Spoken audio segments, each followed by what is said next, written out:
we start with the new chapter on progress and ideology.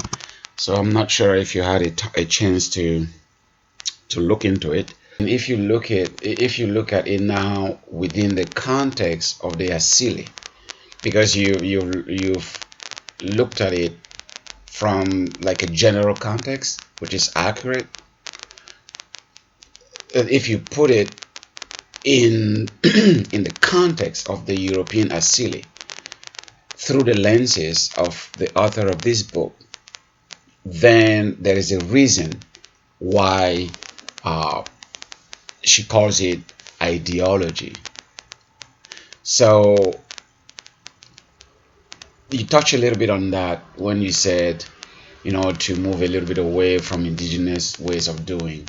So yes, because how do we even define progress? Like, what is it? So, and this chapter actually is not long. I think we might just, that's maybe 1 or 2 sessions on this, and you'll finish. I think the main point she's making here is that it's basically difficult to define what progress is, and European were able to give it a definition and present it in a way that will make them, like you said, justify their hegemony, their so-called superiority or supremacy, because they kind of present to you an illusion of something that you can never really achieve, but they are the tenant. They are the one holding the levers of that illusion. Like they say, this is progress. This is what progress is, and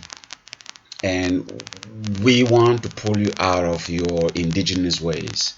We want to pull you out of incivility. We want to pull you out of your primitive living to, be like us and attain this, civilized way of being, this modern way of being, this progress, but which you will never attain because it's progress. It means it's illusory. It's always evolving. It's always tangential. It's never attainable. So, and then they keep you into that move, that tendency of, you hear me? Yeah. So they keep you into that desire of wanting to attain something that you cannot attain.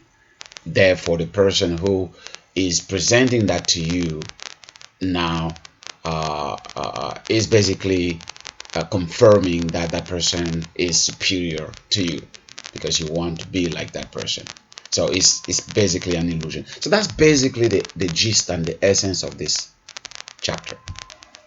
So second paragraph there, she said, Joe Covell says that the practical genius of Protestantism, like the WASP in America, and of the West in general, was to discover that the more remote a desired goal, the more passionately a man will seek it. So that is basically what I was trying to tell you. They were able to present the idea of progress as something really, really remote, something really, really like basically, that ideal, but that it can never be attained. And the Protestant were able to understand that and to present it to the people. So when we come back to this section, we will delve into what that actually means. But let's start with, what is that? Yeah, we'll get there. So let's get back from the beginning, so we don't just jump. So you kind of see how she's building her idea.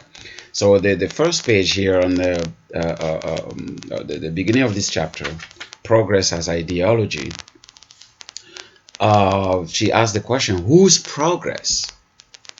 Because when you were saying something like Yeah, is a is a way to kind of get a little bit away from indigenous ways, because whose progress? That basically is the fundamental question. Whose progress? Yes, we will. They will present us the idea that people live longer because we discovered vaccine, the bacteria, blah blah blah. People move faster. They can travel from one continent to another in hours. Yes, people communicate easier. Yeah, you're in San Francisco, I'm in Taipei.